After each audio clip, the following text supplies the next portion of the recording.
done gone and cleaned up their studio. Don't you know? I know. I said warehouse creation. Yeah. Done gone and cleaned up their studio. They did so much stuff. Hey, why don't you come on in and see what we got going on? Tell us, did you think we did enough? That's right, baby. Come on in. Take a look around. Hey, everybody. It's Bill. It's Jenny. We're Warehouse Creations, and it's 2026. Woo! And our studio's clean. Ish. Anyway, thought maybe since it's clean, we've rearranged some things. Thought we'd give you a short little tour. So, hey, come on in. See.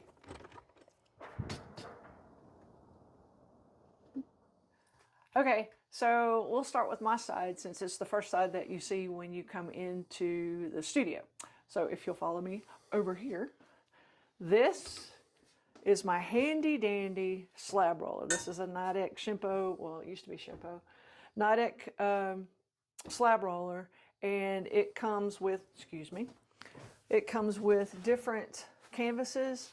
And if you're using a slab roller, which is, I have to say, the most incredible purchase that I have ever either made or been gifted, it comes with different canvases. So you can use white clay, you have one for brown clay, you can have one for red clay, and it makes wonderful slabs, which this one I have let dry out a little too much, but you see, that is a slab. And it's perfect. You don't have to have a slab roller to make slabs, but it sure makes life easier. And I love my slab roller. It is my #1 favorite tool. What would you say is your favorite feature about this compared to some of the other ones out there? Compared to other ones that I've used, this right here, this is, it's like a one, can you like zoom in over here? I can. So like this roller here is what you adjust, and it will adjust the size and the thickness of your slab.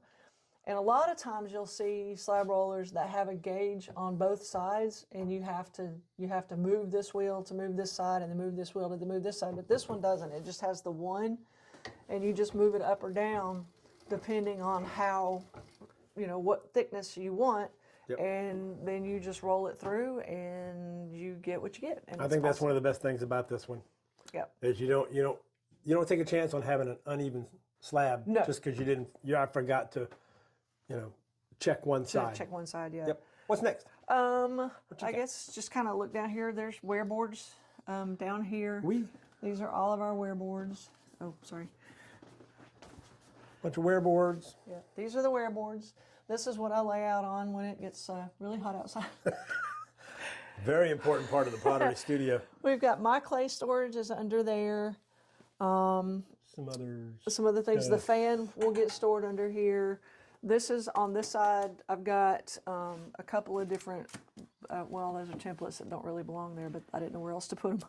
But this is where the canvases are stored.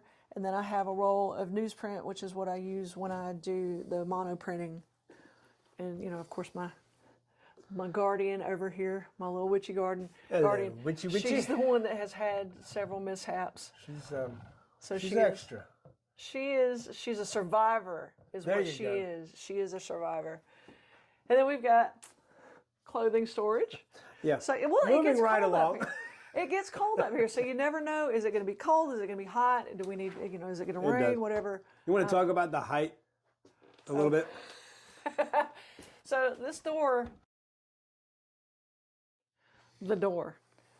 So I'm 5'7", so I know I'm not like really, really tall, but you can see the height of the door here. So every time we come out of here, we have to remind ourselves to duck, because if we don't, it will hit us in the head, and it hurts really, really bad, especially if you've got glasses on the top of your head. It hurts. It does. Hurts. So that's the duck door. And then stepping up over the, you want to show that? Oh, yeah. That's it's a little over a foot tall step. Yeah. And I don't know why. I guess there's duct work under there. Because the front of the house has a 9-foot ceiling, the rest of the house has an 8-foot ceiling. Well, that would be why. I don't know. Architecture. Yeah. Anyway, yeah. This is. I'm sorry. If you stand in this area where Jenny is right now, there's some good headroom, and then there's not. Yeah. This is my workbench. This has got all of my tools, brushes. This is where I do all of my glazing. I have stroking coats up here on the shelf. I have mason stains. Well, not the mason stains. I've actually got colored slip over there. Down here on the bottom, you can see in some of the drawers, I have some of my tools. I have let's see, molds and other textures, and then stamps and some other textures, and then more tools and stuff up here. This one's a mess. It is just horrible. Don't look at that. Don't look at that one. And then I have vinyls and silk screens, underglaze transfers, which I have a system that I'm going to work on to get these a little bit better. And same thing with my stencils, but all of the, it's just hand building stuff. I've got all of my texture mats and, hello. All of that stuff. And then just around trash can, lace doilies and stuff in there. More tools, speakers. This little cubby hole over here is where I have all my Della Designs, cutters, and I've got molds and forms and finished pots that I'm waiting to either glaze or they've been glazed and I have to do something else with them. And then I have more molds and forms and just, the stuff that goes along with hand building pots. And then my favorite part is my wine rack that is actually for my rollers. And it's wine. I don't want to. But anyway, that's my area. And then just coming over here and oh yeah. Hey, you want to talk about that for a second? So obviously it's upstairs. It's in an attic. Somebody finished it out. We didn't. But what's this purple stuff? There's dormers. This is called floaty thingies. Floating noodles. Pool noodles. Pool noodles. But if you've ever needed staples in your head, it might be because you banged your head on these. I'm almost 6 foot, and when it gets over to my side, I'll show you. I hit my head on these all of the time. So Jenny was nice enough to put some pool noodles down there, so that I don't need any more staples in my head. Yeah. And this is, are you on this side? I'm just kind of going down. Okay. Here. This is my wheel. You know what kind it is? No. It's go ahead. Okay. It's a Pacifica 400. Yeah. It's a great little wheel. Love it. It's very quiet. It is. Light mirror, tools, inspiration. My kids decorated a little bit so it's not quite so ugly. And then that is all of my space. I tried to kind of, because Bill is going to start having some lessons hopefully up here, I tried to kind of contain myself. All of my art supplies and everything else I took downstairs so that we have only clay up here. Because if you've ever tried to paint in the same area where you make clay, that is not a that's not a good possibility. Oh, the other thing that this is not is a working production studio for video and audiography. Obviously, our lighting is not the most fantastic for all the videos. No, but so we do have especially lights. when we're moving around. Yeah, we'll get to that in just a second. We've got all right, your turn. Stuff. My turn. So just past the slab table, we got some miscellaneous stuff. We've got a little rolling cart that's got a bunch of things. It's got some video stuff on it. We've got our lights coming up over here that we use for our kiln openings and a few of the other videos that we do. And then beyond that, other than the miscellaneous seating that we don't use anymore because we got new stools. This whole section down here is recycle, slop and slip central. I've got a few things out all ready to dry. If you'll focus in on this, this is a very sacred clay. This is the last bit of high water speckled brown stone that I have left. Shall we take a moment of silence? There you go, good. All right. Anyway, but I've got like some of this is working slip, like for dipping stuff, for texturing things, slip trailing. The rest of that is just all backed up recycling because I don't know. That's like the worst part of pottery is recycling your clay. So, but we get to it. It gets done. This will end up down here. These shelves will end up being where all of our bisque, ready to glaze stuff will go. For the most part, all of this over here. And then we run over this way. We've got all of our paintable glazes up in this area. And we use pretty much a lot of different brands. Coyote, we've got your Makos and your Amicos. We've got a few Spectrums. Jenny likes the Speedball. I think we've only got one Spectrum. No, there's another one. Look, two Spectrums. Oh, texture leopard. I forgot about that. But anyway, her underglazes, she likes Speedballs. Speedball. Speedball's a whole different thing, isn't it? We don't do Speedballs up here. We just do pottery. But yeah, so that's where our paintables are. Excuse me, I'm going to walk right in front of the camera. I'm going to drag you around this way to my little station area. And this is where all of our dippable glazes are. It's quite tight over here. But you can kind of tell I got the brushes. This is, I wedge here. I glaze here. But once again, yeah. So when you're standing like this and you're wedging, you tend to hit your head. So, you know, it's tight. When I say this is a tight little space, it is. Because right here is 6 feet. And yeah, that doesn't work that way. But so over here is just tools and things, trade, you know, whatever. I've got little brushes and some wax. I got oil bottle toppers, standard tools. Pay no attention to that right there. We'll get that out of the way and have some of that later. But I have been doing a little bit of glaze. I got some test tiles going today. Checking out some Mako combinations. what's behind you? What's behind me? Well, I was going to go there last. Oh, okay. Maybe we'll come around this way. Oh, now people are going to recognize this because this is the view for Moaning Myrtle. If you've seen us working with Moaning Myrtle, then this is what you've seen before. But we're going to kind of step behind Moaning Myrtle and step back over here into the deep, dark corners. It is dark outside, so... Yeah, so the natural lighting. So this is another one of our dormers. Again, tight spot. But this is empty buckets, dry materials here. Mason stains. Some are mason over there. stain stuff. Just some general tools and some extra stuff. And I tell you what, Shay, if you like that Louisiana hot sauce, you got to come over here and get you some. I got 30 bottles of it. Anyway, that's a whole different story. A little shelf organization down there. From behind you. Helps a great deal.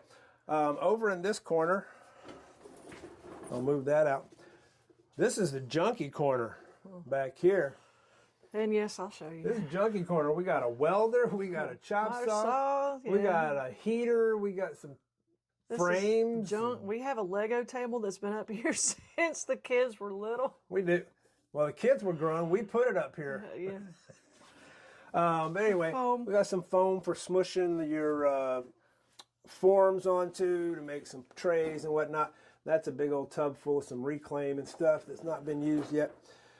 And then we've got our shelf, our little rolling cart here for kiln furniture, stilts. I got the cones over there.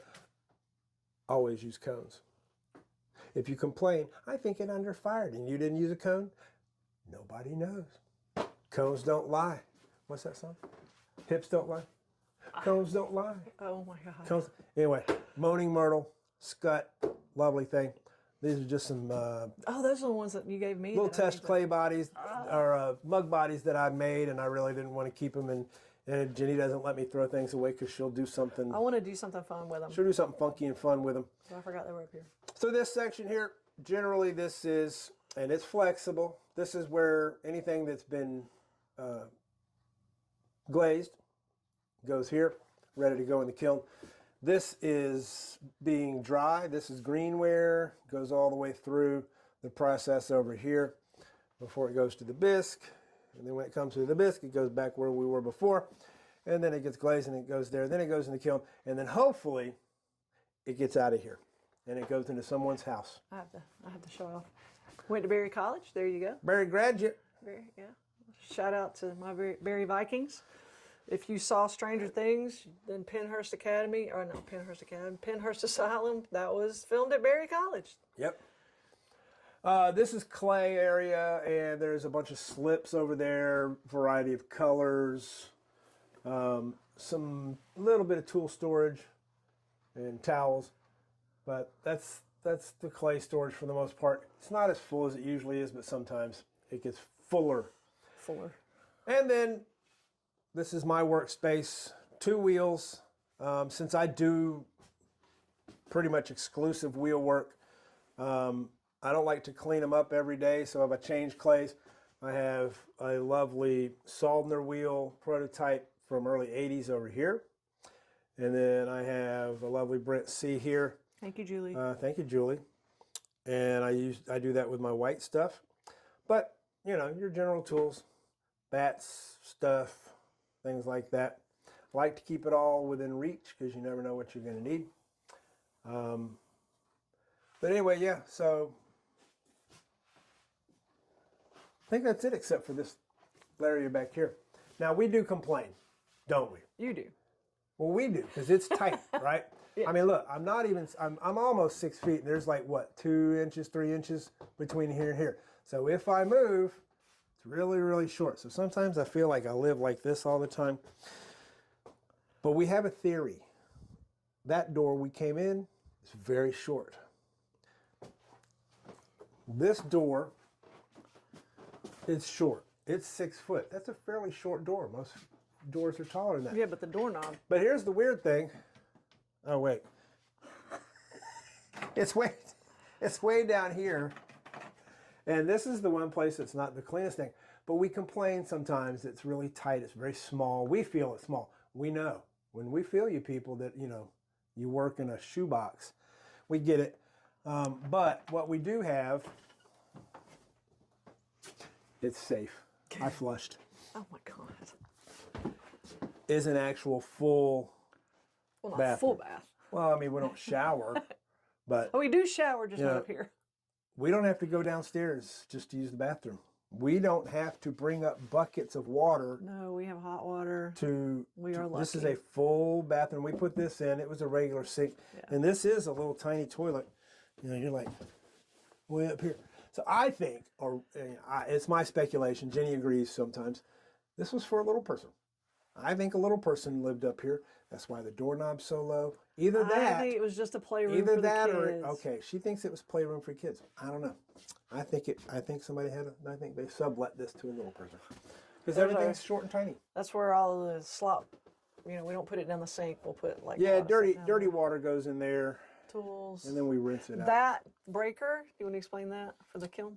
Yeah, that's strictly for the kiln. We had the electricity run so that the whole upstairs kiln and all the electronics up here with the lights is all in a separate circuit so we can turn that off if we really need to. Yeah. And then dead pottery. Dead pottery. That's like, what, 4 years of dead pottery? Yeah.